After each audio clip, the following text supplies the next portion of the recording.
I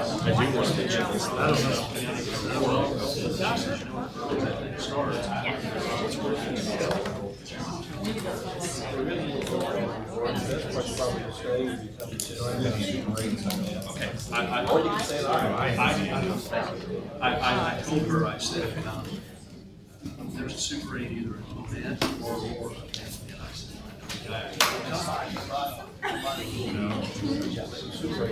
okay. Yeah, I will, it's right on the 16th. Let's see if 18th. I'll tell her that.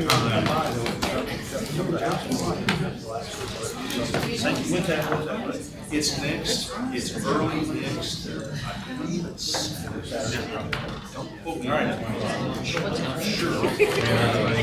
I just find out that's my information from the sheet.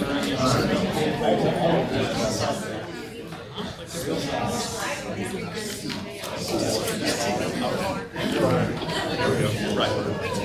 Well, I got bigger groups, maybe an hour and 15 minutes, and she wanted to be there. Good afternoon, ladies and gentlemen. It is now 1 o'clock. Welcome to the Friday, April 18th meeting of the Board of Governors of Missouri Southern. Does anybody have any announcements that they need to make? It's always the first thing on the agenda. Hearing none, we'll move on to the consideration of the minutes of the February 21st, 2014 meeting. We did not meet in March. Those meetings are in your board packet. Sent to the members of the board. I trust you've had a chance to review them. I'd entertain a motion to approve the minutes as submitted. So I. And Mr. McCumber moves to approve them. Is there a second? I will second. Second has been made. Is there any further discussion? Hearing none. All those in favor? Aye. Opposed? Same sign. Minutes are approved. There's Dr. Buchanan's name in here is seconding that. And then that moves us to the reports. And as always, Treasurer's report leads us off. Ms. Ice. Thank you and good afternoon. We will look at the statements as of March 31st. You received in your board packet both February and March, but March is the most up-to-date and current information. The cash graph shows unrestricted cash at $16.5 million. And this is a decrease of a little over $1 million from the previous year. When we look at the statement of net position, our total assets are at $122 million. Our total liabilities are $28 million, and this gives us a net position of $94 million. When we look at the comparative statement of revenues, expenses, and changes in net position, we can see when we compare the 2 years, operating revenues have increased over the prior year at a little over $600,000. Operating expenses have increased by about $1.9 million. Operating revenues have increased by $34,000. And within the non-operating revenues, we talk about this each month, that you can see the additional dollars that we have received from the performance funding appropriations this year. And we've received a little over $367,000 from that funding.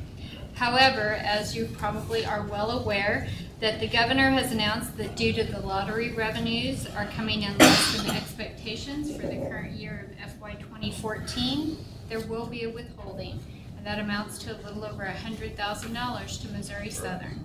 And that will happen sometime over May to June, and we'll see that when we go to draw down the appropriations. It'll be $100,000 less than what we had expected. When we look at the current year, the increase in income before other revenues reflects an increase of $4.5 million. The prior year shows an increase of $5.8 million, and this has a comparative decrease between the 2 years of $1.3 million. At this time, that concludes my report. Do you have any questions? Any questions of Ms. Ice? Good stuff. All right. Hit me there. Motion's been made to approve the treasurer's report. Is there a second? Second. Flanagan has seconded. Any further discussion? Hearing none, all those in favor of approving the report, say aye. Aye. Opposed? Hearing none, then the treasurer's report is approved. And report from Vice President for Business Affairs, Mr. Hughes. Thank you. We'll mix it up today. We'll start with budget because everybody's curious about the budget. Work continues on the 15 budget. Jeff works on that constantly, hourly. A couple of things that are critical to the budget preparation process are in the state level. We're waiting to receive notification of what our increase, hopefully increase, maybe decrease, but hopefully increase is going to be for FY15. And we're all waiting with bated breath on that. The other issue that is critical to our budget preparation process, there's a state bonding bill at the state level right now for maintenance projects. And we have some projects in that mix at this time. And if that money comes to the university, it'll alleviate some maintenance pressure on the budget that we have to allocate every year. So we're hopeful that that's going to come in, but we're waiting. Hopefully we can adopt the budget at the May meeting, but it may be June at the latest. We'll have to wait and see when the governor signs everything in law. We switched now to construction. The baseball stadium, the fundraising efforts continue. Not much change on that. End zone facility, the design and the scope of the end zone facility continues with the architect and the construction manager and our staff. We received the bids for the site package this week and they came in under budget, so we're getting ready to do the site work beginning next week for the end zone facility, which is great to get that off the ground as well. The FEMA shelter, we have submitted documents to FEMA for the design and we're waiting on their approval. That could take a little bit of time, but we're going to presume that everything will be fine and we should be able to commence in a couple of months on that project. And finally, we have the residence hall, and the contractor, architect, and our staff worked diligently to get this project finally in budget. And we can tell you that we are now in budget. So with that, we're going to be able to break ground on that project here in a couple of weeks. We stayed within the allotted $14 million construction dollars that the board authorized us to do a couple months back. With that, we have a couple individuals in the audience today that I'd like to point out. Clint Walton is with R.E. Smith. He's going to be our project manager on this project. And Bob Harrington from our staff, they have worked side by side for the last 3-4 months trying to get this project in line, along with Ron Mitchell and some other folks with our staff, and Tim Dodge, and a lot of people from R.E. Smith and all the subs. And I want to publicly thank you, Clint and Bob. You guys did a great job, got the project in line and budget. Now we can proceed. Well, that's the construction piece of this thing. Somehow we got to pay for the darn thing. Which brings us to a little piece that I know that we had a budget meeting this morning, so I'm going to, with Mr. Governor McCumber's permission, I'm going to steal a little bit of your thunder and take it off from here. We have been working diligently over the last few months to issue bonds, and we had a budget meeting this morning. Like I said, we told everyone this is a project that we've been working on for several years. There's two pieces of this bond issue. We started this project a few years back, and we wanted to refinance some of our existing bonds. And at the same time, we thought, well, it's time now to move ahead with this university and make an investment in our students and in this university. And so with that, we decided we needed to build a residence hall. It's going to beautify the campus. It's going to be great across the street in the residence hall complexes. So we did that as well. So we were able to combine new construction dollars with refinance dollars. We wanted to save a little money with cost of issuance and do one large bond issue. We told you about that a few months back. So with that, we've been working hard, Linda mainly, thank you, mainly been working very diligently with our underwriter, which is Edward Jones. And we have individuals from Edward Jones here today. I'd like to introduce Julie Portman, Reagan Holliday, and Kate DeProsperous from Edward Jones. And they've been working very closely with Linda and myself and our team to get as much bang for our buck. And I'm telling you that we couldn't be more pleased, and I think Governor McCumber would attest to that. We've got the best of all worlds. We've got a great rate. We're able to throw in more of the refunding issues, and it came in very well. We also, with us today is our bond counsel from Armstrong Teasdale. That's Lori Bachman. So she's been busy getting signatures from everybody. I know that Governor Ewing's arm's probably a little tired because he had to sign a bunch of signatures, with his name when he got here. So we're maximizing the time of this to issue these bonds just under $30 million, and we received very favorable market conditions. The pre-sale orders for this bond issue was off the charts. They were tremendous. We sold 87% or pre-sales of 87% of the bond issue within the first few hours. So very positive for Missouri Southern. It tells us that the state of Missouri, even the city of Joplin, all the areas are very positive in their respect with Missouri Southern. Of the $30 million of bond issue that we have, approximately $26 million was pre-sold or orders. And of that $26 million, $23 million was in the state of Missouri. And of that $23 million in the state of Missouri, 2.2 was in the city of Joplin. So it gives us a lot of confidence that people are behind us and what we're doing here and this project particularly. So with that, we have to take care of a few legal requirements here. There's two resolutions that the board needs to approve at this board meeting. I'll read them to you, and one's pretty lengthy, the other one's kind of so-so, but after that, we'll have to have a roll call vote, Governor Ewing, to approve these. So the first one, this is actually the bond resolution, so bear with me.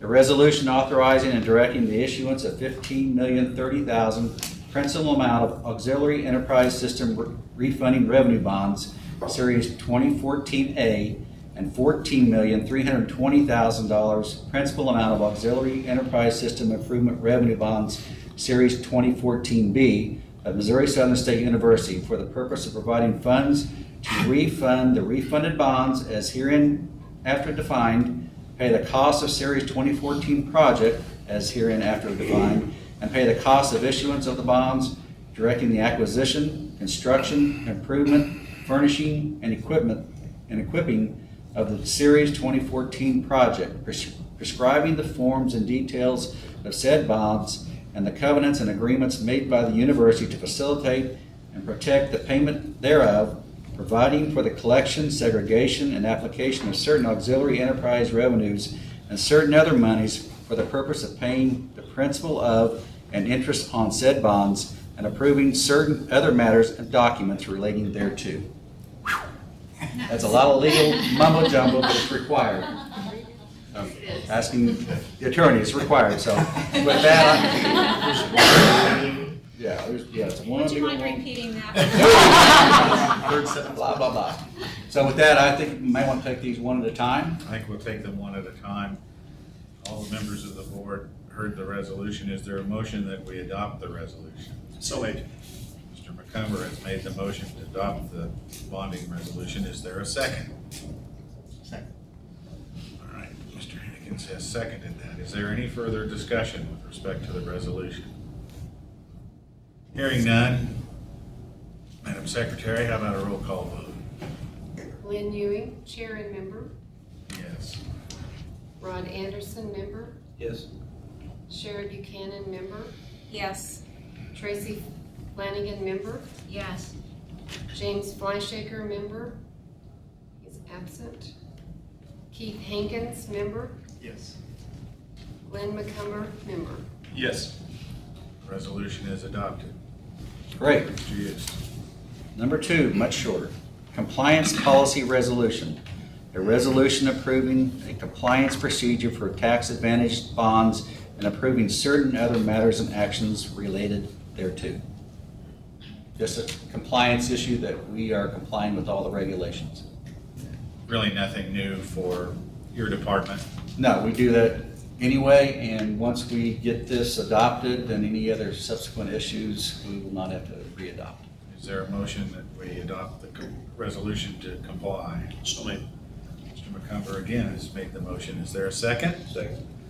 Mr. Anderson has seconded that. Is there any further discussion regarding the compliance resolution? Hearing none. I guess we have to do that by roll call as well? Yes. Lynn Ewing, member, chair and member. Yes. Rod Anderson, member. Yes. Sherry Buchanan, member. Yes. Tracy Flanagan, member. Yes. James Flyshaker is absent. Keith Hankins, member. Yes. Glenn McCumber, member. Yes. All right. That is adopted. What else do you have for us? Mr. President, if I could, Sure.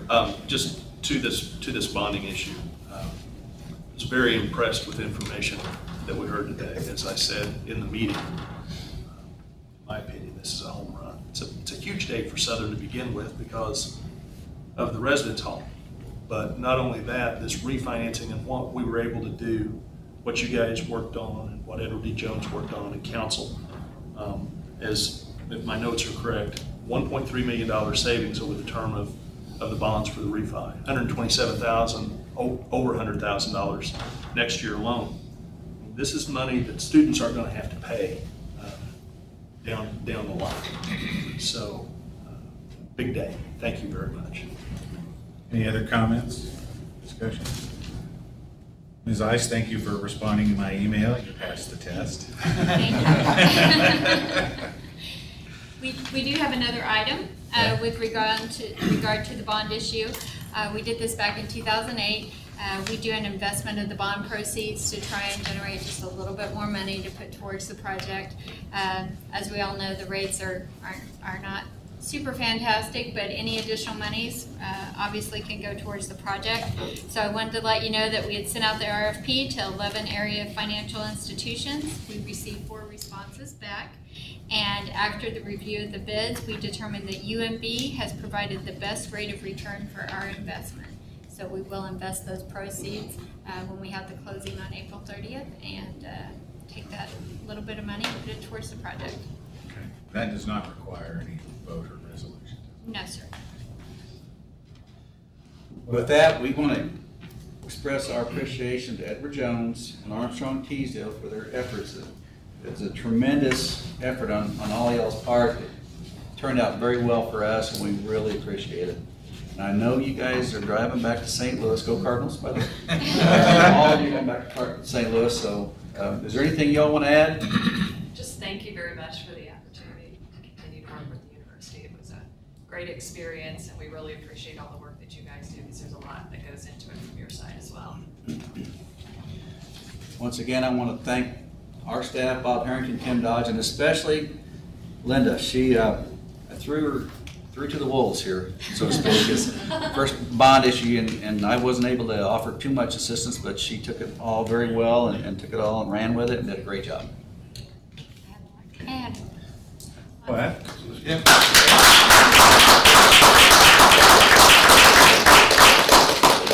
I think Governor McCumber described this in a discussion at one time as a home run, and it absolutely is. Everybody in administration and whatever D. Jones has come forward and accomplished, and Bob's going to be really, really busy this summer. We don't. So We're going to be able to best friends with all over. we're going to be able to break ground on this thing on the 28th of this month, in time to have the facility built and occupied for the fall 15 semester for the students. very good. Thank you. That's all I have. That's all you have. Yes, that's enough. That's enough for now. And, Edward Jones and Armstrong, since they have to drive back, y'all can stick around and enjoy the fun if you want. Thank you for coming. Thank you all. thank you very Say hello to much. Chris Collier for me.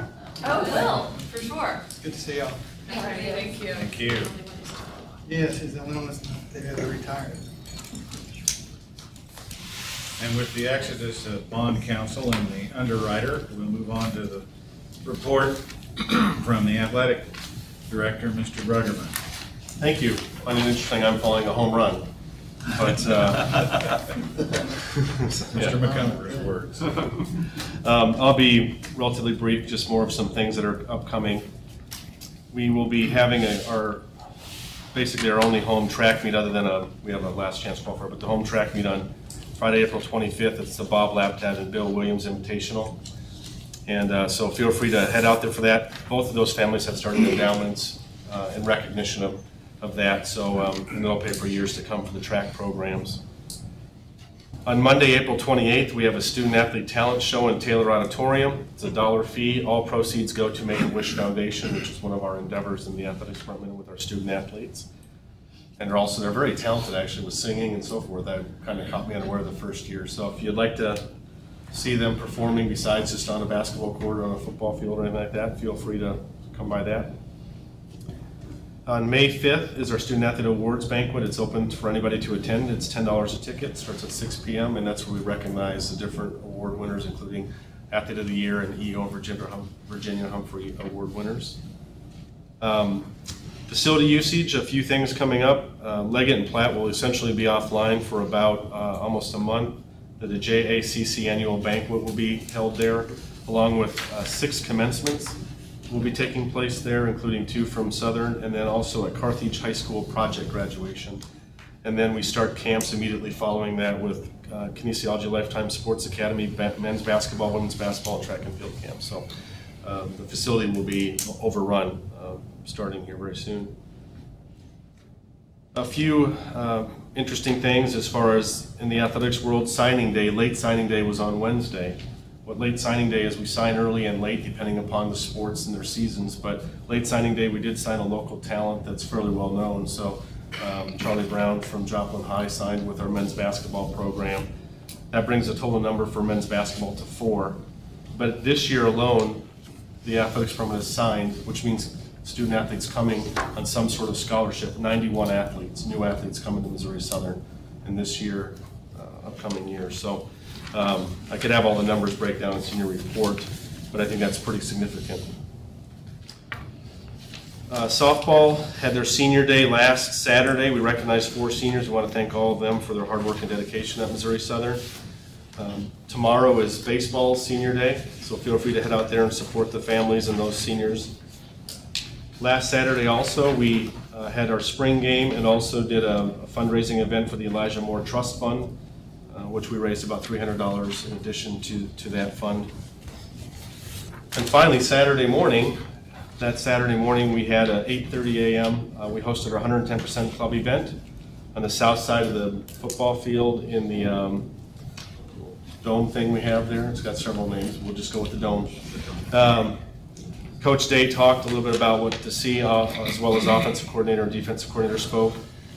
But the event is to thank those linebackers who chose to give the extra 10% on top of their linebacker fees. That's why it's called the 110% Club. This year, just by starting that initiative, we had 90 members and it raised about $3,400. We plan on doing that again in our next annual campaign, which starts here next week. That concludes my report. Is there any questions? Questions of the athletic director? Hearing none. Thank you. Thank you, Brian. Now we will hear from Vice President for Development, Ms. Grantham. Thank you. I'll just hit a couple highlights off the written report. One is wanted to update you on the project to begin an endowment in honor of Coach Korn, Coach Robert Korn, in his final year as a basketball coach here at Missouri Southern. As of today, or as of a couple of days ago anyway, the total contributions to that fund were $147,000. And so we're really happy about that. It's going to do very well with scholarships for those students that will be in that pool. I know many of you in this room contributed to that, so we thank you for your participation as well. That's done very, very well, so we're excited about getting that started for him. Crossroads, the next issue will be coming out soon. We're in the final proofing stages, just did some proofreading on that yesterday, so that will be coming out soon. There was couple interesting things in our last issue. And one, we do it online, and we said, I wanted to start reporting on that some because it is posted online as well. For the fall issue, we had almost 3,000 impressions, which means 3,000 people that went to read it online, which is pretty good. And not only was that around here and in the United States, but it was also read in Singapore, in France, in Togo, and the Russian Federation. So, you never know, where people are, where our alumni are around the world. So that was kind of a fun fact. This could have just been hackers trying to. Well, I choose to look at the positive side. We have, we had a wonderful alumni speaker at our December commencement with Mike Moore with Walmart, and we're continuing that tradition. Our commencement speaker for this May, which you'll see the announcement coming out soon, is Betsy Banks. And she was founder of petfinder.com. I imagine there are some people in here who could probably say they have adopted a pet from petfinder.com. And that was Betsy. She started that, so we're real proud about that. You'll see some information coming out about that before long. Recognizing, as we all know, scholarships are critically important to our students here at Missouri Southern, and we're pleased to let you know also that we've recently received a significant planned gift that will endow scholarships for our students moving forward. And so we just got that, and it's been a couple of weeks now, so we're working on the paperwork for that, but that's going to be very good. I want to say a special thank you to the music department. They are a department that has gotten very active with the development staff over the last couple of years, and just really working to fundraise for things that they wouldn't be able to do if it weren't for that. And have been great partners. We've worked with them on a number of things this year, including the Southern Symphonic Chorus and Orchestra, which if you missed that performance last Sunday, it was amazing. So that's something we've worked with them on. The Symphony Orchestra was another one. They were able to bring a soloist in that was tremendous, thanks to some fundraising. And of course the Steel Drum Ensemble, which you're going to hear more about in a little bit. So those are just some fun projects that we've been working on with the music department. And they're just good partners, and we hope to continue to do more of that across campus. Also wanted to take a minute just to draw your attention to the one of the handouts that you have, the Regional Media Hall of Fame.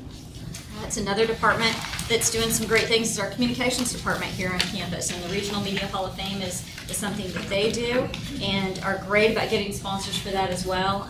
So they've worked with sponsors, Press Association, and a number of organizations like that to help sponsor this. And it's really a great tribute to the wonderful media that we have in the region, and this year's 3 recipients, including one that was a former professor here that I remember from when I was a student here, which is Dr. Clark. Also Nikki Patrick of the Pittsburgh Morning Sun, and then Dave Weingardner, who is the former president and general manager of the radio station down in Neosho. That concludes my report. Questions? Discussion? General inquiries? Thank you. Hearing none, we'll move on then to a report from the VP for Academic Affairs, Dr. Lopera. Yes, you'll have a yellowish color report from me, and I'll go through some of the things that have been happening on the academic side. Dr. Marble and Crystal Lemons and myself just returned from the Higher Learning Commission HLC conference in Chicago, and that's always somewhat overwhelming, really. There are about 25 to 30 sessions going on every hour for several days, and you can see some of the topics obviously are the biggest thing is assessment, general education outcomes, things such as Richard Walter would love to know. I went to a lot of things about student learning outcomes. I'll let him know. So pass that on to him. But lots of stuff that's really going to be very valuable to us as we prepare for our next evaluation in 2017 and 18. One of the a lot of things going on, obviously, at the end of the year, and one of them is the award, Governor's Award of Excellence, and that is awarded to a faculty member from every school in the state, and they have a lunch up in Columbia, and this year it was Dr. Michael Lawson, a professor of biology, and again, Dr. Marble and I, and Jennifer Dennis, the department chair in biology, and Richard Miller, the dean of arts and sciences. We were able to accompany Michael with his parents and just had a great lunch and great time. He was very excited and honored for that award, and we're happy for him.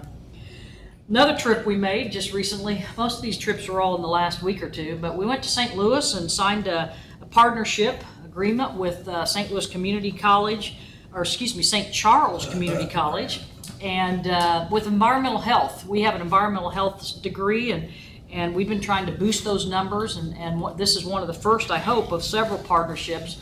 And they're able to take all their gen ed, of course, there at St. Charles Community College, but then they can take our our environmental health classes online and complete their degree without ever leaving home. So we're excited about that, and we're really hoping, they're really thrilled, and we're hoping that they promote this and we increase our numbers, and it's a win-win for both of us. Many of you attended the World Music and Cuisine Festival on March 28th, it was a very big success, and over 600 people packed into the Connor Ballroom, and because of that, they're already planning the date for next year and moving it to a bigger venue, and it'll be in Leggett and Platt on March 28th. In addition to that, on the international side, we have 7 students that are here from Sweden, working with our art department, and their president is actually coming over on April 23rd for a visit, and we'll be sending a student delegation there in May for our Summer in Sweden program. We also have a student from Carthage that just got a $10,000 Study in China scholarship awarded to him. Foreign field days are always exciting, and I get the privilege of welcoming many of these high school students, and it's a blast because we had over 1,000 students here from 34 high schools for a foreign language field day, and they were here doing all kinds of things, from skits to dancing to poetry reading to just all kinds of competitions, and that was really a great event. And the other one was the regional science fair. And I was amazed. We packed that ballroom with, they packed it with research poster displays of high school research and junior high research. And some of our students could have learned from their research methods. I was amazed. I know Jared was one of the judges, and I walked around going, wow, there's some good stuff here for those students. So that was over 1,500 at any rate, we had, 166 students participated in this, but they could then go on to bigger events. So that was our biology department spearheads that, along with our biology, physical science, chemistry, psychology, all of those are part of that. Julie Wingert, who's our Director of Academic Outreach, has started a Career Pathways Academy. This is another thing we hope takes off. Students that are in high school will begin to take dual credit programs that are more aligned with a career pathway. So if they're interested in business, they would have certain courses that would lead them that track. Or if they're interested in teacher education, they would have courses that would lead them that way. And so we're hoping to introduce this as dual credit and align them more. Sometimes they'll take a dual credit class and then they get here and go, oh, we say, oh, you took the wrong one. You're going into this, you should have taken this science class or this math class. And so hopefully prevent some of that. 112 applicants for our honors program and 41 have signed. We have 11 valedictorians, 13 students with ACTs over 30, and 38 students who graduate in the top 10% of their high school class. So we're looking forward to those students joining us. Our all faculty meeting will be held next Wednesday, and Joy and the Faculty Senate will oversee that, but in addition, we hope to provide them with our last Focus on Faculty newsletter for the year, and I'll get a copy to you for all the different things that our faculty are doing outside of the classroom. We have a number of retirements. Dr. Carnine from music, Dr. Chelf from physics, Dr. Tannenbaum, history professor, and Dr. Vasquez from math have all turned in their intentions to retire. We have new hires coming in. You can see we have a good list of new hires. So we have music, math, and art, biology, and we also have 3 resignations, one in music, one in English, and one in biology. So that summarizes what's been going on in academic affairs. Any questions? Yeah. Good stuff. Did you have something you wanted to say, Dr. Marble? Yes, Governor, you know, I might point out that athletic director Bruggeman did serve as a judge at the science fair, not judge athletic prowess. He is a physics major and has a background in science. Cleared that up. I'm sure everyone was wondering, what? I saw some faces out there, so I thought maybe one. I thought it downplayed how great it was.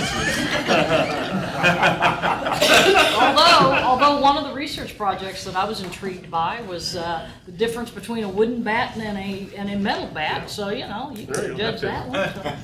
But anyway, yeah, he was there judging. Well, I've been reading about a high school student who created a fusion reactor. We got anybody doing that around here? Not legally. Or legitimately. Any other questions or comments with respect to academic affairs? All right, then we'll move on to Mr. Fullerton and what he might have to offer as Vice President for Student Affairs and Enrollment Management. Mr. Fullerton. Thank you, Governor Ewing. I'll be relatively brief because you have the lengthy handout in front of you. I just want to piggyback on what Dr. O'Hara was saying. Matthew Roy, the student from Carthage that won the $10,000 scholarship for the study in China, he's one of 10 students in America to win that. All of the events that she talked about, and I'm going to talk about a few events too, where we're bringing hundreds or thousands of students to our campus, not only is a great recruiting tool for us, but it's also an outreach by the faculty and the staff here. Every trip, and I want to talk about today's trip again, we have 162 people here today for a junior discovery day. These are junior students from all over the Midwest. I spoke to a family from Nebraska, 4 or 5 from Kansas City. This was a great day because all the Kansas City schools were out for Good Friday. And so good planning on our part to get those folks down here. Every time there is some sort of event on campus, the faculty and staff members are involved in that. And so Pat talked about the things going on outside the classroom. We really can't put a gauge on how many of these activities there are. There are thousands of students. Every public school now is bringing from their 3rd grade up to junior high students to a college campus, and so they rotate around every year. So we may get one school's 3rd grade and 4th grade, we may get the 7th and 8th grade. But we have just a multitude of activities, and especially this time of the year, we want to say thank you to the campus community. I know we have many faculty staff here. Not only are we preparing for graduation and finals, but this is prime recruitment time as well. And so it seems like everything hits at once, and so it is a very busy time. So we want to say thank you with that. But some of the things that are going on for our students, 26 students will be honored April 24th at the Glenn Dolan's Leadership Awards. And this is an award ceremony that was set up and designed to recognize students for their leadership on campus and the things that they've given back to the campus. It was not set up to recognize them for grade point average. As it falls, and as a result of that, these are all outstanding students as well. And this event sponsored by Omicron Delta Kappa. Dr. Groot is one of the advisors for that, and Student Affairs, and so that'll be a fantastic event.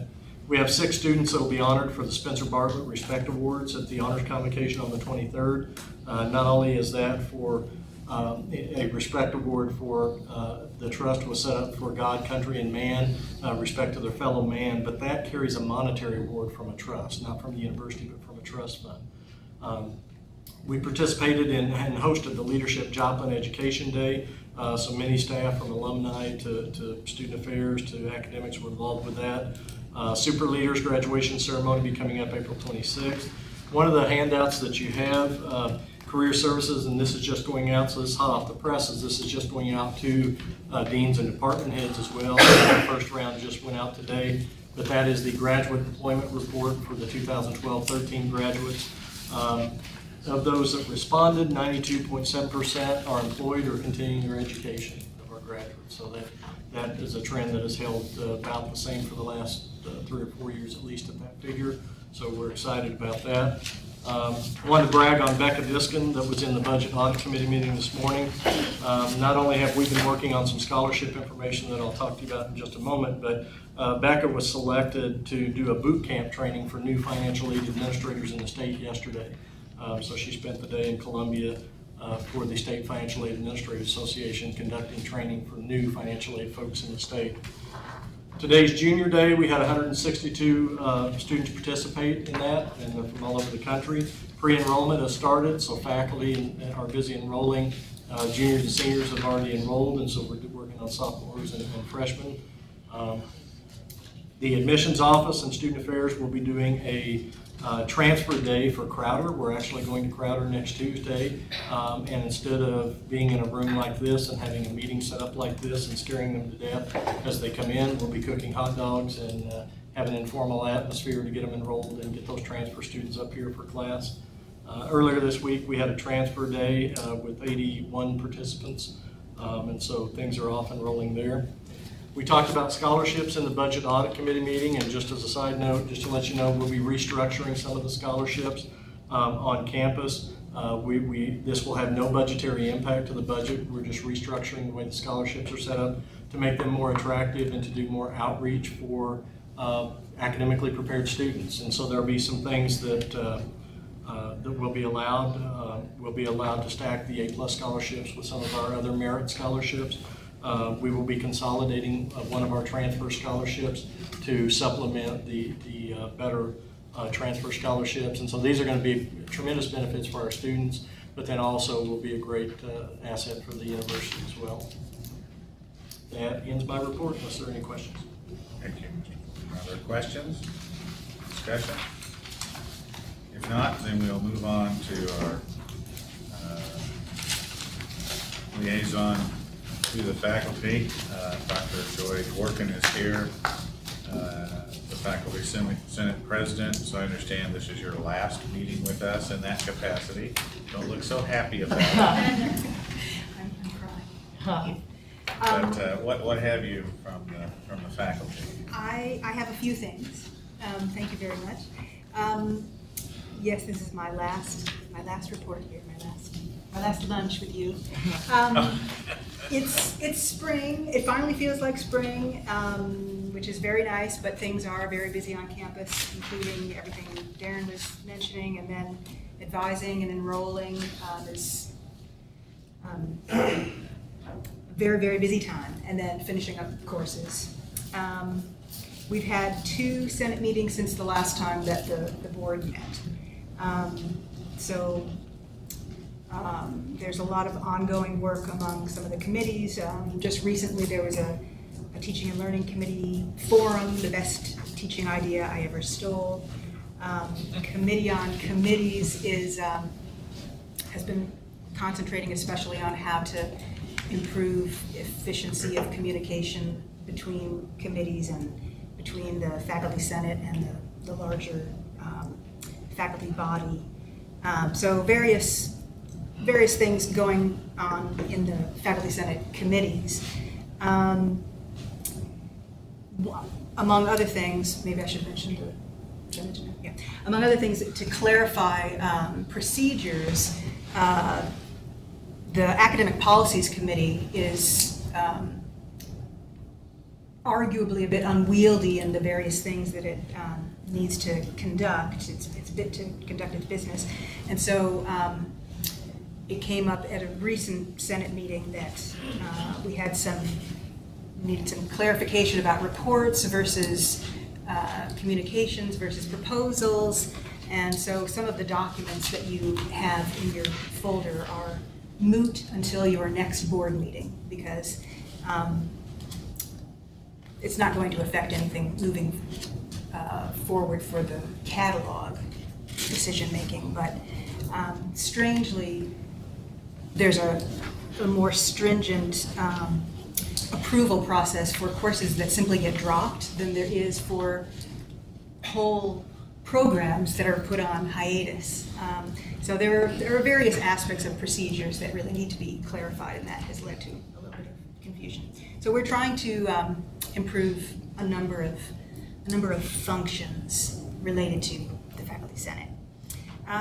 Maybe the biggest deal that's come through one of those committees, the Faculty Welfare Committee, has been working really for years on the issue of leapfrogging, which maybe it's appropriate to say since it involves frogs. I think we could describe it as a plague. I mean, it's really been such a serious, grievous problem, sort of waxing and waning over the years. But so we have approved in Faculty Senate a faculty welfare proposal to eliminate the leapfrogging situation for the few individuals for whom it applies right now. And then we're also, in order to try to ensure that we don't have this kind of inequity moving forward, we're forming an ad hoc committee to look at comprehensive compensation matters. So the Comprehensive Compensation Committee, the CCC, is almost formed. I'm just waiting to hear back from one faculty member, but that's going to be a hard-working committee to look over various policies on different campuses and see if we can put something into our own policy that will eliminate those kinds of questions moving forward. So that was a very big deal. On other financial matters, Faculty Senate's really pleased with what we've been hearing from the Financial Stability Committee, and I'm not sure if President Marble is going to address that, but that's something that we've been excited about. We also are very thankful that we get information from the administration about broader financial concerns, especially public issues, public funding. So the passage of Senate Bill 492, which was just really incredibly disturbing, some of the issues there regarding how retention gets calculated that really doesn't accurately portray what we're doing here. And then, of course, moving forward with the need to somehow prove that we have certain job placement things. It's going to be tricky to find out that information, for one thing, tricky and expensive, and then just the fact that it's not a very accurate reflection of the success that our students have. So, but it's definitely very important to have this communication with the administration on that.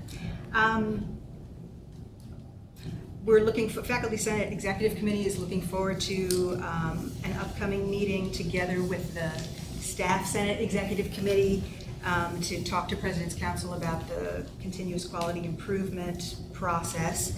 And in general, I just want to say that the interaction between the executive committees on faculty and staff senate has been really valuable, very mutually supportive, and I think that's a very positive thing that's happening in terms of the campus climate. We certainly like to piggyback on success that the staff senate has, like on issues about shared sick leave, and so there's additional good ideas that we'll have together. So that's pretty exciting, actually. In terms of what Faculty Senate is doing in collaboration with the administration, in particular, I just want to highlight briefly the work on the faculty handbook revision, which is huge, enormous, gigantic, not overwhelming, strangely. It's probably the single most exciting thing that I've witnessed on my time on the Faculty Senate. So we had 61 faculty members across campus volunteer to be involved in this process of getting into different groups to look at a draft that was created by the deans that will move us forward in coming up with a much larger and more improved and more completely bought into, hopefully, faculty handbook. So 61 faculty members volunteered, and we formed 5 different groups, and the groups have been meeting, and we just had a meeting with the leaders of those groups yesterday, and so there's been an enormous amount of work getting done. A number of those groups are nearing the end of their part of the task, and then it will go from there to the ad hoc committee, which will take all the feedback from those groups and also from upcoming open forums at which other faculty members will attend. And then there's also been work done from department heads, and a number of things are posted on the intranet, and so there'll be other mechanisms. I've been getting emails, written documents from various people across campus, and so this has been an enormously engaged example of faculty leadership. So that's really moving forward. That's probably the bulk of what I wanted to get to, and so yes, this is my last time here. Next year, is going to be great with Dr. Garut sitting in this chair. I have more than every confidence in his ability to do a much better job than me. So, thanks very much. Thank you. Questions? Discussion? I just want to say thank you for your work. You know, anytime you're at the head of any group, there's always a small core group of people that make it go. And thank you for investing your time in that and making it function. Thank you. I would echo that, John. Great job, and I've enjoyed it very much. Mr. Chair. Yes. I told Dr. Dworkin privately, I want to repeat it publicly. I think she's done an excellent job in the spirit of cooperation and the open communication. That's really been appreciated.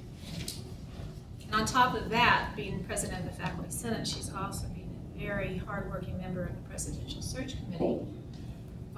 In fact, we started teasing her that she doesn't have to volunteer for every subgroup. So far, I think she's on every one except for one I can think of. So. And she plays the kafara Yes. in her spare time. Well, thank you very much. Certainly, having, it's different to be sitting at a body like this one. It feels friendly. So, yeah. Thank you very much. You're welcome. Thank you. Well, let's go across to the other side of the room and hear from the Staff Senate President, Ms. Hughes. Thank you. Well, Rob gave a brief overview of our financial situation and what's going on in the legislature, and with the bottom line being what the impact is going to be to us for next year financially. It allowed everybody to gain a lot of insight. The people that aren't sitting at the table for all of these conversations and all, allowed them to get the insight and help them to disseminate that to their constituents, if you will. Also, staff member Penny Richardson and Debbie Fort came and gave a presentation about the Relay for Life. It's coming to Missouri Southern on June the 14th, and the Staff Senate is working on getting some volunteers to at least help that get up and running if we don't have a team put together that will walk/run, not me, all night. But we want to increase the volunteerism, especially since it's coming back to Missouri Southern. We know that that's important, and we want to make sure that that goes off without a hitch, and we make Missouri Southern look stellar, because we all know it is. And the fourth Tuesday of each month is also the fundraising day at Pizza Hut for MSSU's Relay for Life team. And so that's next Tuesday, the 22nd. So get your pizza eating taste buds out and go support Missouri Southern's Relay for Life. And the other one is the fourth Tuesday in May, and that'll be the last one. Our elections committee, they don't want to reveal who our Southern Service Champ Award winners are for this quarter, but they did get 24 nominations. I'll let you know the winners next month. They wouldn't even tell me. So they did have a new change to this process, and that is that all 24 nominees will get a certificate letting them know that they've been nominated, hoping that that will kind of boost some spirits or egos or whatever it boosts. And that ends my report, but I do want to end it in saying thank you so much to Joy for helping build that bridge between the staff and the faculty. I feel like we've started to kind of tear down what has been a little bit of a divide between the two, and just really, we've had some good meetings together, and she and I have had some good talks, and it's been great. So thank you so much, Joy, for everything that you do. And if anybody's interested, we meet on May the 14th at 9 o'clock in this very room. So be sure and come. It's a great time. Any questions? Questions? Thank you. Thank you.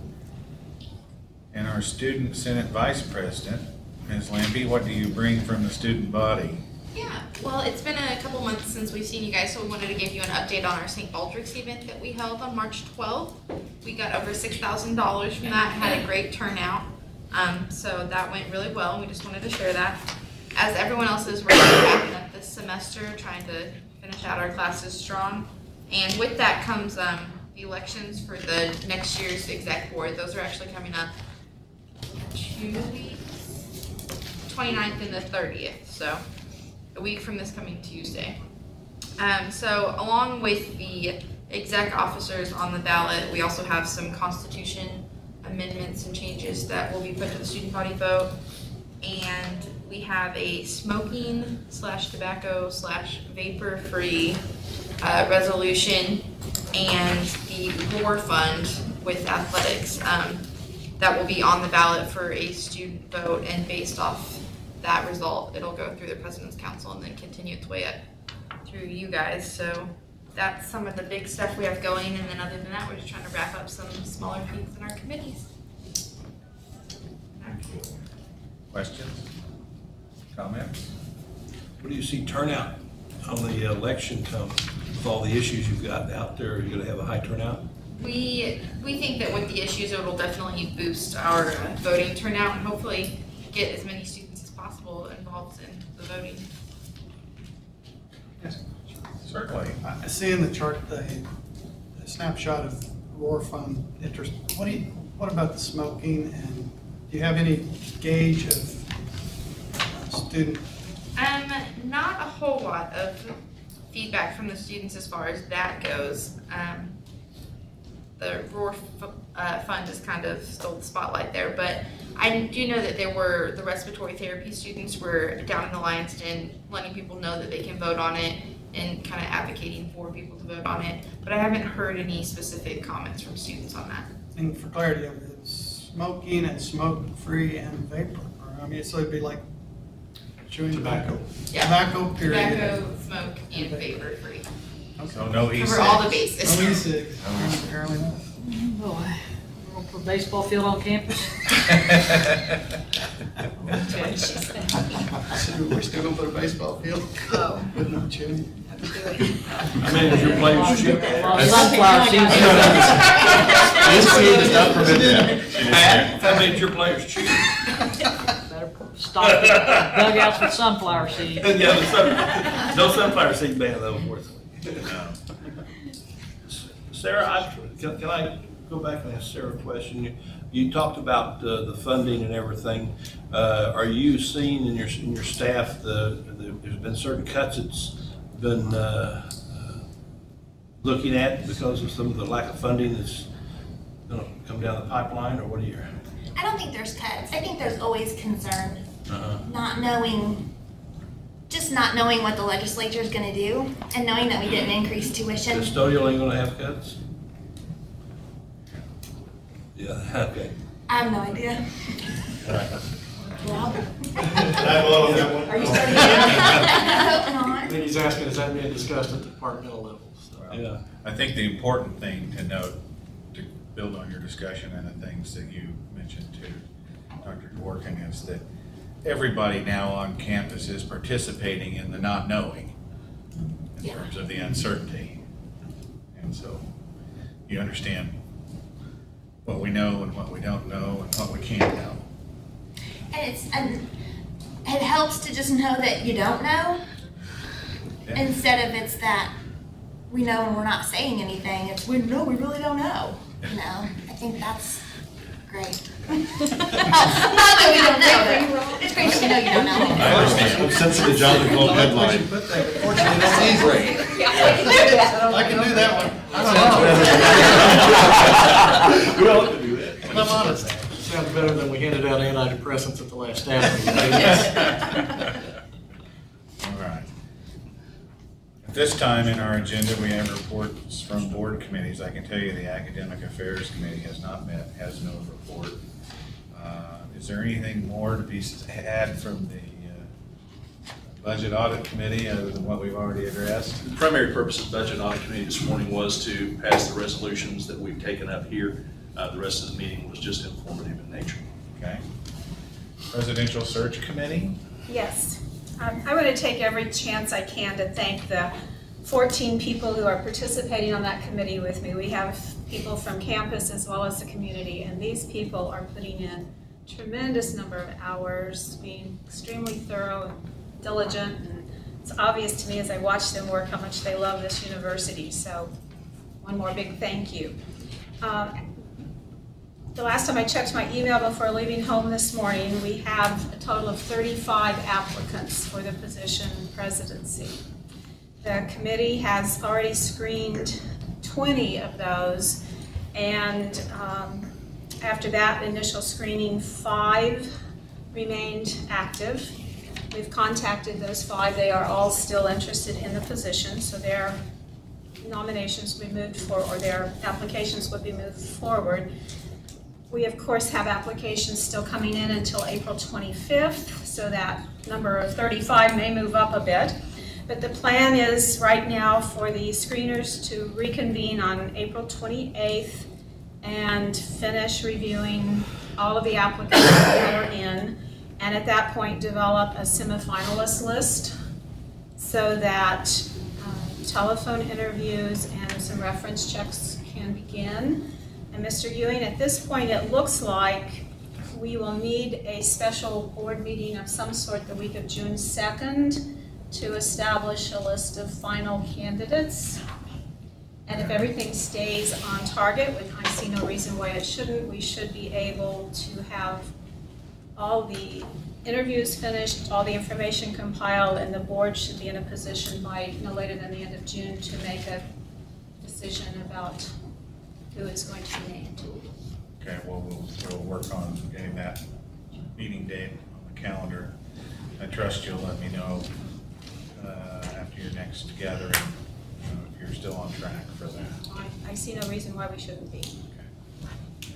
Anything else? What committees have I left out? None? Then we'll move on to the report of our president, Dr. Marble. Thank you, Governor. Each meeting I'm reminded how difficult it is to hit this late in the batting order because people cover everything that they're going to say. First 4 items here were covered. Mike Lawson took care of that. But yeah, some things are worth repeating, and I think that's one of them.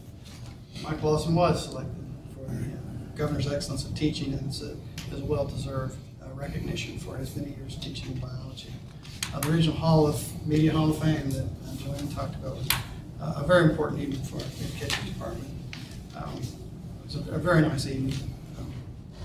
I have marked here to say something about the fabulous performing arts and fine arts, the events we've had this fall, and we talked about that. Our musical performance has just been out of this world terrific. The art department's put on some great shows. The theater presentation, the Drowsy Chaperone was fabulous. Spring sports calendar, I know that Jared talked about that. So we're still in the running for the Sonic Trophy, I think, with like Tied up with 3 sports to 3 go. golf, men's, women's track, right? Yep. Okay. So we'll win that. Moving on to quality, the next thing I have on the list is continuous quality improvement. Well, we've talked about that some, but maybe put a few more details in there. The CQI process is working, I think, as we had hoped. It's now the list that we spent 6.5 hours, short meeting, working through at the President's Council. The council that put Rob on the floor with back pain has been moved on to the staff senate and faculty senate, the executive committees to look at. And we'll be getting together, I think, in the next couple of weeks, maybe even sooner, to compare our notes and see where we agree, disagree, and have things that we need to work on further. But some things have come out of that already that are worth noting, and I think Dr. Rivera mentioned one, Dr. Fletcher's work in environmental health, and seeing an opportunity to expand that program to environmental health and safety, which made it more attractive to local industry, but also reaching out and forming a connection, really a partnership agreement, going on beyond an articulation agreement that will allow students in St. Charles, Missouri to benefit from this program. So those are things that we're finding that are coming out of the CQI process that are very valuable. But another piece of this whole process that will help us as we move into the HLC accreditation sequence, which we're in, is that this flows right into it. That's exactly what they're looking for. So we're already doing some of that work now. So that's a good thing. No sense reinventing the wheel. So all the nice things you talked about, I get to talk about legislative kind of stuff, and it's probably important that I mention a few things. Dr. Dworkin mentioned Senate Bill 492 that was passed, and it does have requirements that performance be measured on graduation rates, retention rates, and job placement. We're certainly concerned about how that will work.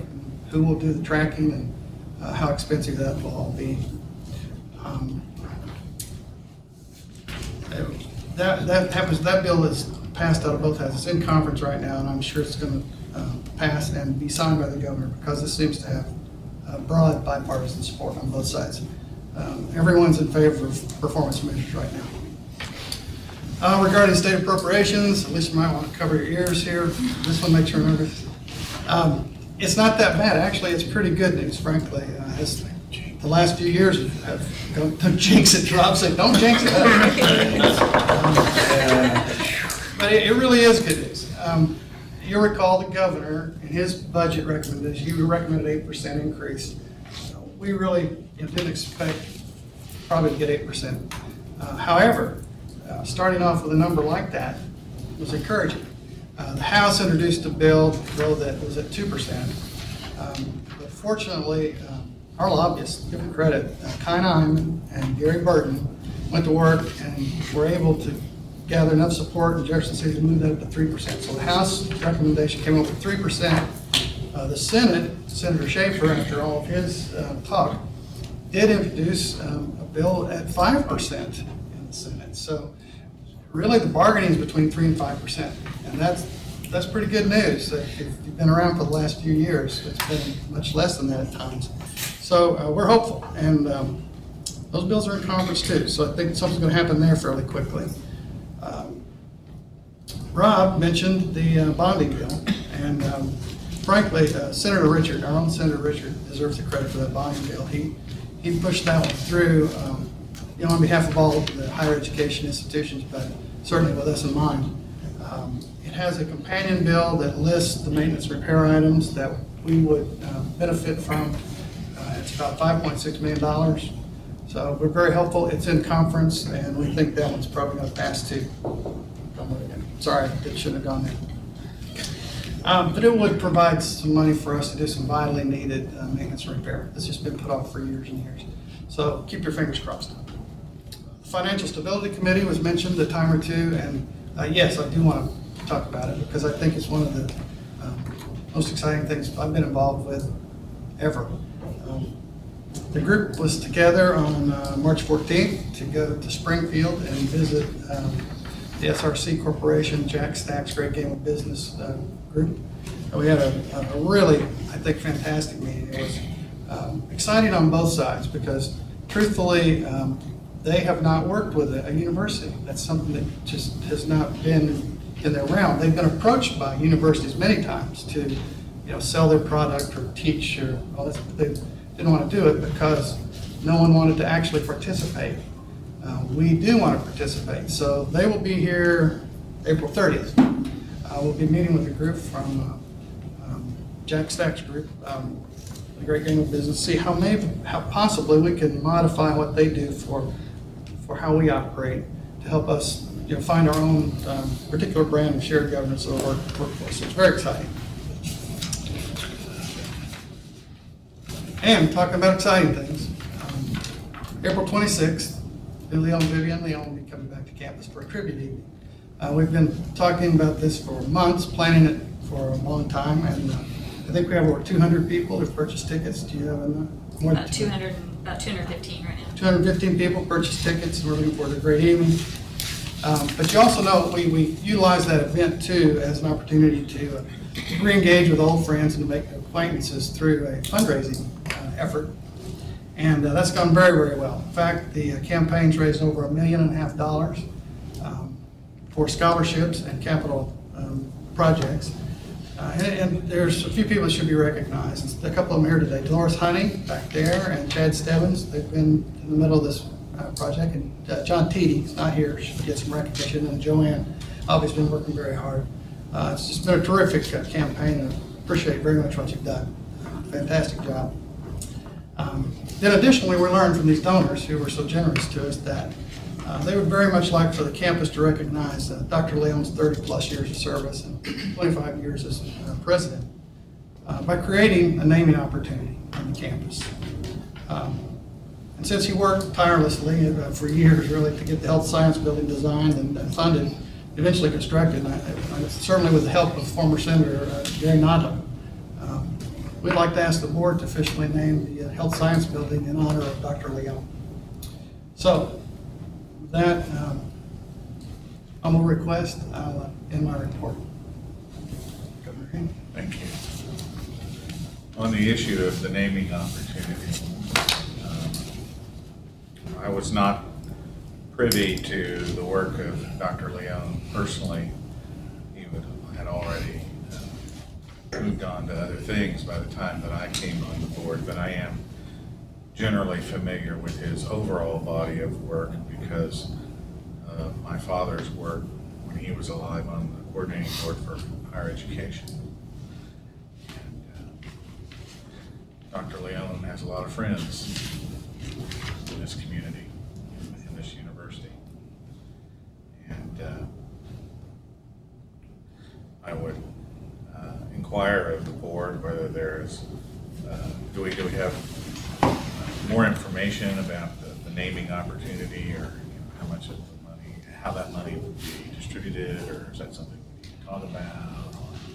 It's split between scholarships. The International Mission Endowment, actually, International Mission. International Mission Endowment and capital projects that can be. But they're really not designated as capital projects. I mean, it's Right. capital It's- projects, but no Not- particular. no Not particular. particular, right, exactly. Gotcha. To meet that, we've talked about, needs change continually, and this provides some opportunity to address those needs as they arise. Well, Chairman. Discussion? Yes. Yes, go ahead. Okay.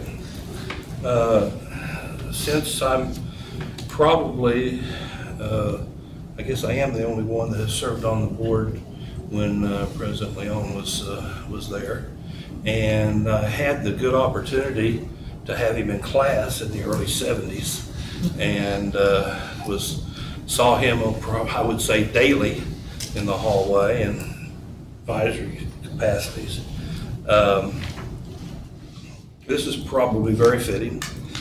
He probably, to give it a little background, the reason that building is probably sitting there is after the legislation changing the Mohila conception, this university had its plans for, Bob can attest to this, we were on the word go from the very beginning, and we had, the architect was in Arizona, if I remember correctly, and the plans were written up, and I have to give a lot of credit to Terry Agee. At the time, she kept the ball rolling, and we had steel up, and there was no way to stop us. And so that building is there now as a testament to everybody's work, and I would make that motion, if you're looking for a motion to put Julio's name on that building.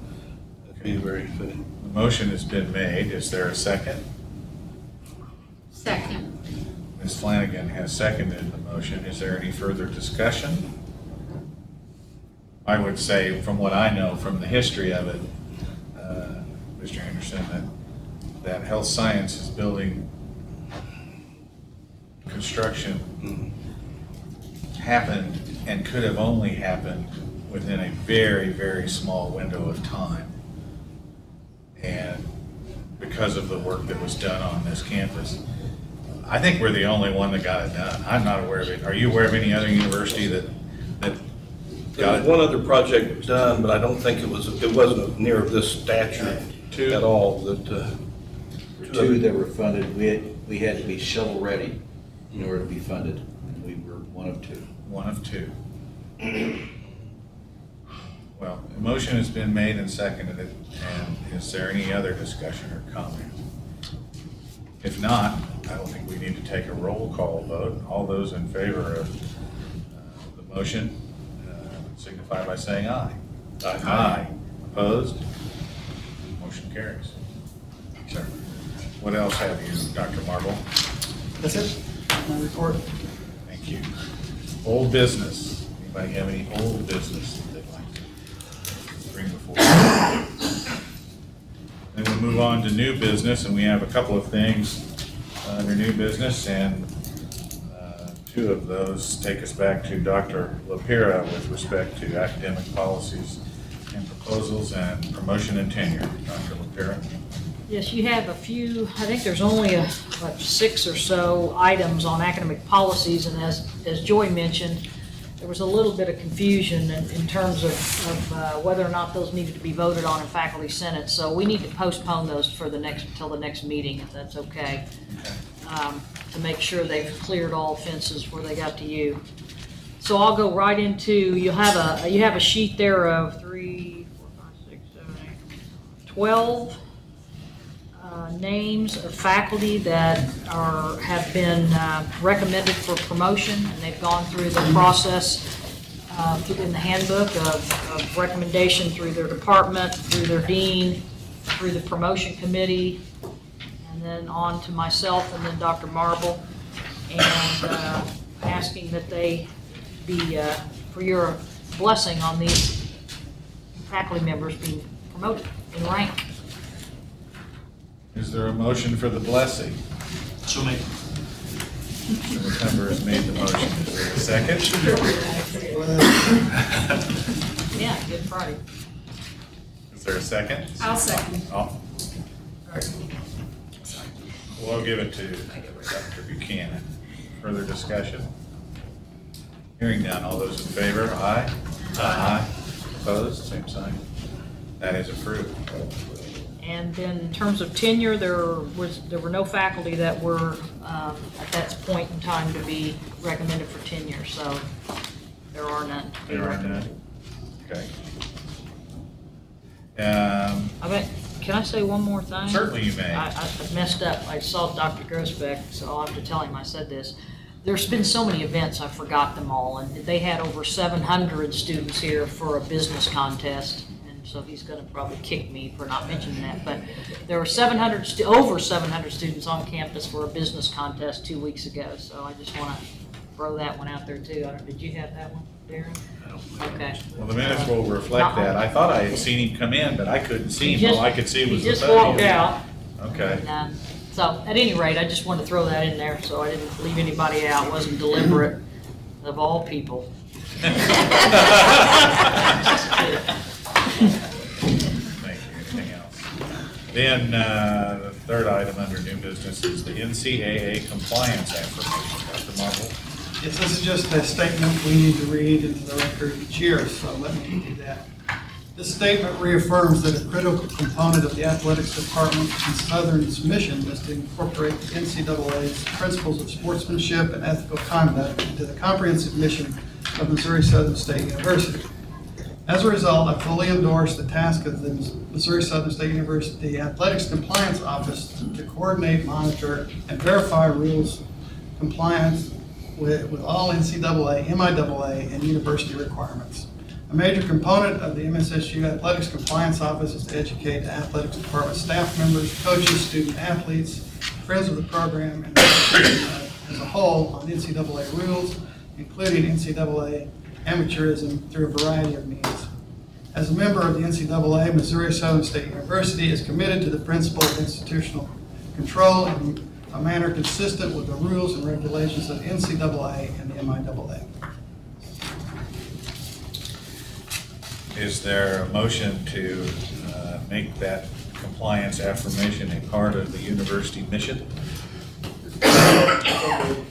Motion's been made by Mr. Anderson. Is there a second? Second. Second by Ms. Flanagan. Any further discussion? If not, all those in favor? Aye. Aye. Opposed? Same sign. It is now included once again in our university mission. Also, next under new business, the Steel Drum Ensemble. Dr. Marble? Yes, indeed, the Steel Drum Ensemble. You heard earlier, I think, from Dr. Lapira, perhaps that first World Music Festival was conducted earlier, and we heard the inaugural presentation from the Steel Drum Ensemble, and they were just terrific. Brian Franzog put this together. It's been a terrific campaign, raised some money through the foundation to buy the steel drums, and they're just fabulous. So I'd like to introduce Brian Franzog to say a few words about the Steel Drum Ensemble, maybe show a little video, and then going to play, I think, some music for us after that. Brian. Good afternoon. Thank you for inviting me here. The marketing area came and did a video and took some pictures and a little bit of background on all of this before we get to that video. I will tell you that nothing puts kids on edge more than having somebody with a video camera and just an actual still camera there. They were just learning how to play the instruments. Nobody had ever touched an instrument ever. So to have a camera there and a video camera there is a little bit of a daunting task. So they came and they did a little bit of a shoot and asked a few questions, and we'll get to the video and then a little bit more discussion.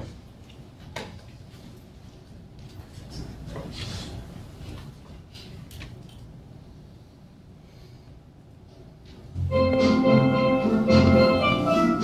I first got here in 2006, one of the first things I said was, hey, let's do something that kind of sets ourselves apart from a lot of different area schools, universities, and with our international mission, it seemed like a perfect fit for us to explore this opportunity.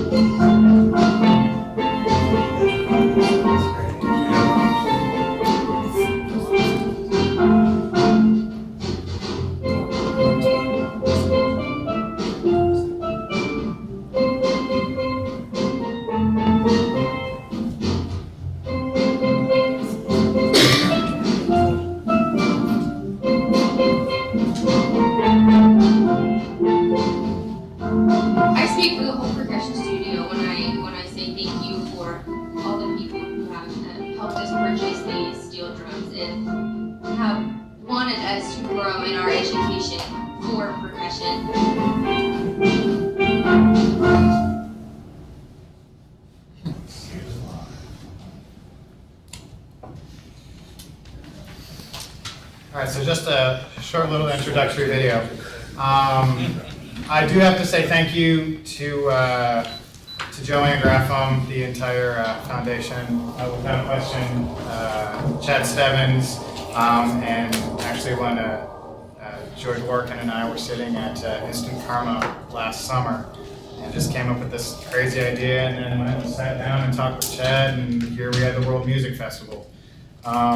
So the instruments, the funding came through in December, I believe, is when it all finalized about that. And at no point had anybody ever even seen a steel drum. So we kind of dove head first. They arrived on campus February 22nd, and one of the cool things that I had the opportunity to do was to learn with the students basically what these are. And I'll show everybody when we go over for a performance how they're constructed. Completely different than anything that we've seen over here in the United States.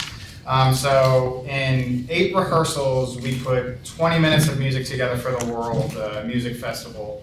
And with all the snow days and everything, I was pulling my hair out a little bit thinking, how are we going to pull this thing off? But the kids themselves have been tremendous. It's been extremely infectious.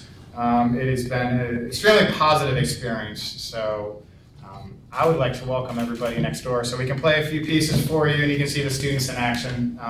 Been working real hard. And our concert, I hope you can all make it, is May 2nd, 7:30 in the Black Box Theater. So we'll play everything from Jimmy Buffett's Margaritaville, the Cantina Band from Star Wars, to some traditional island tunes. So, bring your own tropical drink. Oh, no! You're wanting a fundraiser, aren't you? So, we have all the steel drums set up next door. I figured what better way to talk about it than have the students play for it. So, We've got a few things to take up here and then it'll be over. Great. Thanks, Mark. Thank you. Suddenly have an irresistible urge to finish my beer and run to the dive boat for the night dive.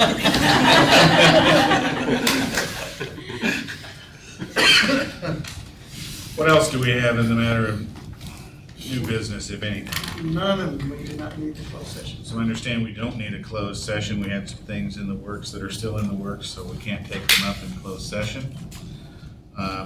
Future meeting dates, we're still working on May and June, particularly in view of the need for a special meeting to meet the timeline with respect to the presidential search. Please remember the commencement is May 10th. Since it's the spring commencement. We'll have a commencement at 9:30 and again at 12 noon. And of course, further on, December 13th. That's a bit far for me to think about on my schedule, but I'm sure you'll be hearing as governors from Sharon about whether you can attend the commencements in May, and she'll get your regalia together. Anything else that anyone needs to bring up before the board before we entertain a motion to adjourn? Just a question. A question, Mr. McCumber. Do we know when we will be able to set the May and June meetings? Do we know when that will be? Scheduling issues. I think what we need to do is get on the phone with board members and perhaps a conference call. I can with my Skype do conference call. I finally figured out how to do that, so we'll get on the phone and we'll get it worked out. Great. Questions? Discussion? Sherry, do you anticipate an earlier than June, maybe an earlier date for a special meeting in June 2, or is that June 2 kind of solid on what you're thinking of? We might even combine May meeting, a late May meeting with a June, with the. We might be in a position the week of Memorial Day is what, the 26th? That's right. And so that we were thinking that the 27th through the end of that week would give the committee time to come up with their final recommendations back to the board, which puts us week of June 2nd is so either toward the end of the week of May 27th or during the week of June 2nd would be our earliest option. What do your calendars reflect for the first week in June, 2nd through the 6th? Speaking just for myself, the week of June 2nd, I am available that entire week with the exception of June 2nd. But unfortunately, the end of May that we talked about, I have every day booked with something. Well, I'm available just about any time that first week of June. And those meetings would need to be Thursday evening or Thursday afternoon to accommodate campus closing on Fridays if we stay on Thursday. Why don't we tentatively schedule it then for Thursday, the 5th of June? That'd be all right? At 1 o'clock, and then if that needs to change.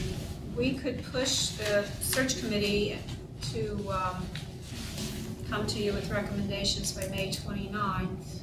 Those of you who are on the search committee with me, that would give us the interviews and reference checks should be. So if you want to do it the 29th of May, I think we can deliver. Why does my calendar have a Board of Governors meeting May 15th? Because that would be our Because that was the regularly originally scheduled scheduled time. That'd be the normal recurring. Oh, okay.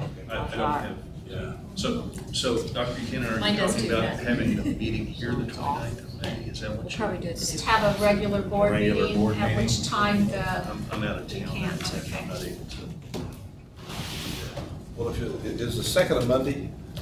Second is a Monday. What about 3rd Tuesday? You give you some extra days to get, after that meeting, to get the ball going. Yeah, the Be the sooner 10th. The sooner the better. The better. sooner the better. We don't need to wait till next Thursday if it'll speed up the process. So you're talking about the 3rd of June? Tuesday the 3rd? 3rd of June. Tuesday, that'd be great for me. All right, Keith, I can do that. you don't know yet. I imagine, okay.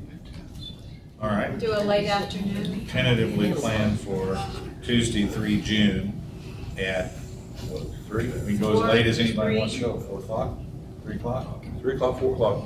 Nice and May. He's on there. 4 o'clock. 4 o'clock. 4? That's what we'll do. In lieu of a meeting on the 15th. In lieu of a meeting on the 15th, yes, ma'am. June meeting, is that just a one meeting? So we won't Combined get another May, Zoom June. meeting later, is it quite, you know. There may or may not be, depending on We have lots of meetings. whether we think we need it. But let's work on the Tuesday meeting. Do we need a late May meeting to work on budget? You'll need a budget We'll meeting. need a budget meeting maybe, but that's easier said to do than. I'll need a budget meeting. We can work that in. Yeah. Just prior. You can do that, you can do that in the evening if you wanted to. Yeah. Pizza. We've done that in the past, done it in the evening. So I'll leave that to the committee to get on the calendar. We'll get together. Okay, Yeah, we can do it all the same. all right. I guess that's it. Unless somebody else has something they'd like to talk about. Is there a motion to adjourn? Oh, go ahead. So moved. Second? Tracy, Mr. Hankins, all in favor? Adjourn? Are they where we had lunch? Yes.